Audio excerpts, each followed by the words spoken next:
So, the one-child policy in China.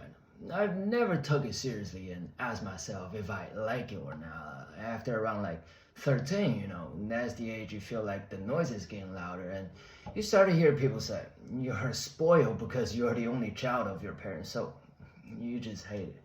Not really the policy, but a feeling of being wrong. There's absolutely no reason for me to hate that policy. Neither like it.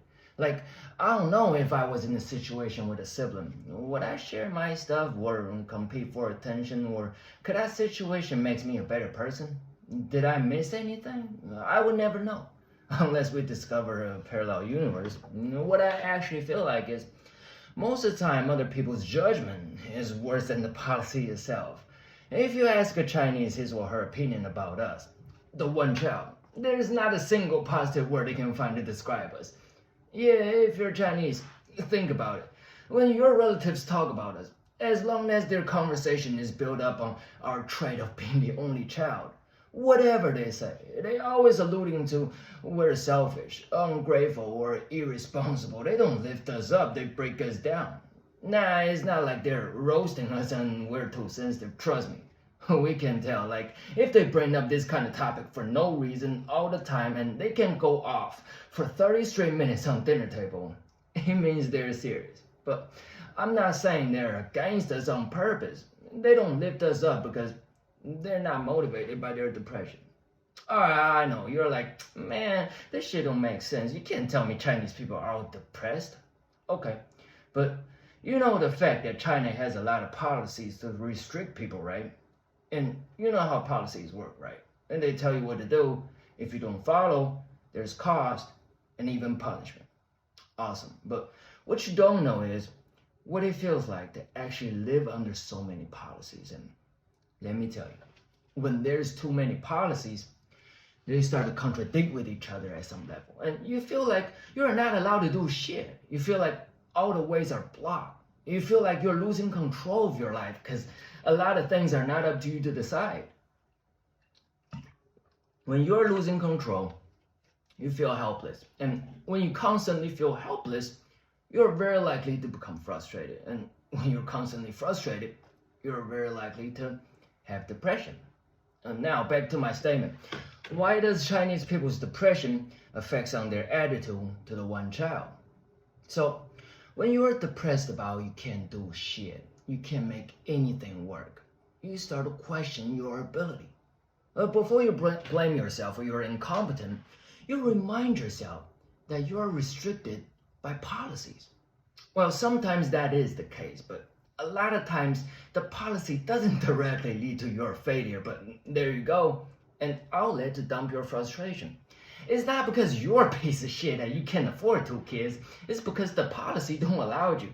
Life is always easier when you have something to blame for your own problem, to put a final verdict on your theory, to make it impossible to be overturned by your consciousness. And you want to embody the policy to something realistic, like an actual person. So you can focus on your hatred to the embodiment instead of focus on hating yourself or being a fucking loser.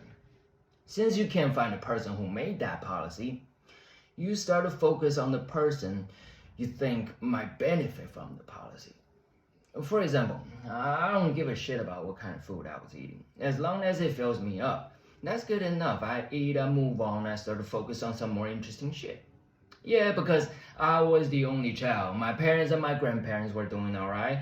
I've never had a necessity to worry about the basic needs. And those are not what I can decide. But when people talk about us, this always sound like we should be guilty or ashamed of not picking the hardest way to live, and we owe our parents for providing decent conditions.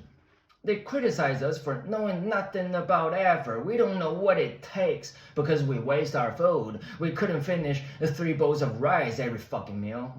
After hearing too many complaints and judgments like these, I've realized it's not for the fact that we're actually spoiled. It's about we fail to match their expectations. They are frustrated about having no control under so many policies, so when they finally have something in control, they hold it extremely tight, such as the only kid they raised, and their expectation for him or her. So when we don't behave like what they expect us to behave, they get extremely disappointed. They start to judge, saying we're spoiled instead of accept our differences and embrace our perspectives and our way. For example, one of the most famous lines our older generations would like to say to us. When I was little, I had to walk 20 miles to school and carry 20 pounds of charcoal on my way back. You should cherish what you have. I mean, how much more should I appreciate my condition, Uncle John? You don't even know me. I'm not missing class. I'm top 5. What else you want me to do? Oh, I get it. Because I didn't have to walk 20 miles. My dad had a car just like you. And I didn't appreciate his ride enough, just like your daughter didn't appreciate yours. That's right. I don't appreciate his ride at all. Because every day I was always 2 minutes late or almost late for school because he didn't want to get up 5 minutes earlier. But I was the guy who got blamed by my teacher. That 20 minutes on his car was the most stressful experience of my day. But besides worrying about being late, he made me listen to English broadcasts on the way and asked me what it said about Israel. I don't give a fuck. I'm dealing with anxiety right now. Leave me alone. But if I fail to answer, I'm gonna have to breathe his disappointment. Imagine that's how you start your day. Yeah, that's why I asked for a bike. And now he's criticizing me for always asking shit from him. I was in my 7th grade. I was not allowed to earn my own money. And I believe asking for a bike is less than asking for more of his effort and care. I'd rather sleep 30 minutes less and use my legs because I were done with the mental torture and I listened to Eminem on my way. I understand every single fucking word he said. Compare this to your experience, Uncle John. Still think you're qualified to tell me something? You had to walk because you didn't have a choice. Well, I had choices and I chose the harder one. Okay, I'm not here to complain. That's just an example for demonstration purposes, but that was a true story and I do feel better to say it out loud. And what I'm trying to say is, Chinese people always assume as long as they have done what they gotta do, everything will go their way. Everybody should be happy. If you're not happy, then you got a problem. Even if I grew up around people like this, I never thought they were right, and I don't believe one day when I have kids, it's okay for me to repeat what they have done or say to me. I believe if I were them, the mindset is supposed to be like, this is what my generation was working for. We work hard to create conditions like this so our next generation don't have to worry about their basic needs like food, clothes, house, and transportation. We want them to take this condition for granted so they have more space to worry about something else instead of worrying about what we have to worry about. And what they feel like to worry about will turn out to become the mission of their generation. And we shall respect that. But matching our expectations like they owed us is definitely not one of those missions. If they end up become disappointing, oh well, at least we try with good intention. The world and the society are full of variables. You don't get what you want all the time. If they end up becoming impressive, they enjoyed it. But most of the time, they're neither disappointing nor impressive. They're just surprising. And if you keep an open heart and listen to them, embrace them, they're gonna flourish from your support and become surprisingly impressive. On the other hand, if you don't accept them for who they are, they become surprisingly disappointing to you. It's all mind game. In China, we have a saying, 相由心生, which means what you see is determined by your mind. Kind of ironic, most Chinese people acknowledge it, but couldn't apply it on themselves. The reality is, when Chinese people are disappointed, they get carried away by their feelings and they stuck in there. Even if they might not talk about it, it doesn't mean they have found a way out, or they're gonna handle their disappointment better next time. They stuck because they're blindfolded by their obsessions. They're too obsessed to let go of what they're expecting. For example, when I won a basketball game in high school, my parents didn't give a shit about it because That was not a happiness they wanted. They were anticipating my math exam in the following week. They didn't give a shit about how hard I've been working on a basketball game. Matter of fact, they were gonna be pissed if they knew I've been working hard on that game, because it meant I was distracted from studying. In their vision, besides their obsession for me getting a good grade, they can't see anything else. They can't see me grow my collective honor, my dedication for my passion, and my fear for their suspicion of me not matching their expectation. So, why are most Chinese people so obsessed with what they want that they reject whatever life has to offer? Yeah, it's not just my parents or the older generations. The mentality passed on. Like, if I give compliments to a stranger's outfit, they either walk away with silence or they walk away like I'm a pervert. I mean, just because I'm not a guy y'all trying to impress with doesn't mean y'all have to run away from my good intention. Just because you got a boyfriend doesn't mean we're not allowed to enjoy the little moment of casual social interaction. Anyway, to answer the question, throughout our history, Chinese people have always longed for unity. We believe unity brings peace. Peace brings harmony, and harmony creates the condition for us to live a stable and comfortable life.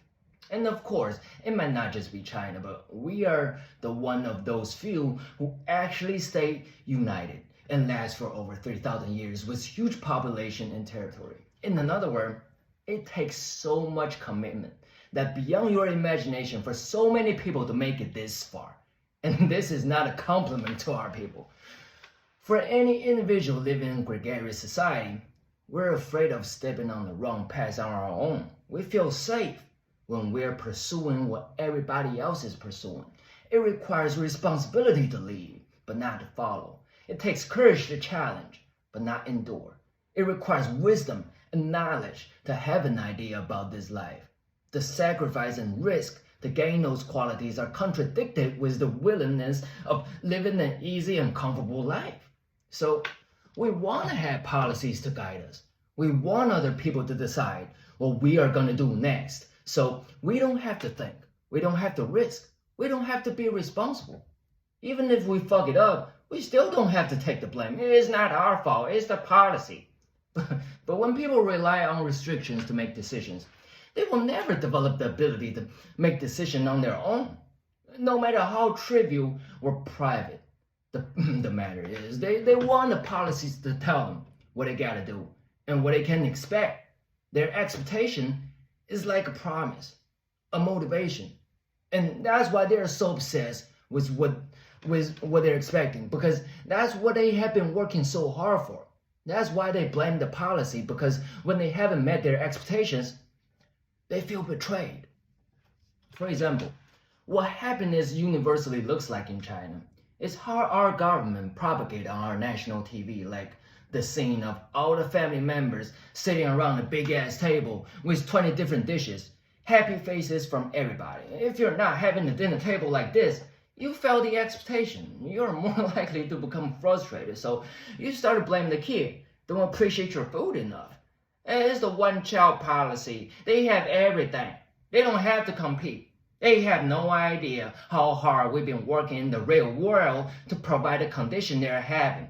They're spoiled, selfish, ungrateful, and irresponsible. They used to be staring at the TV, computer, now it's the phone. You know why?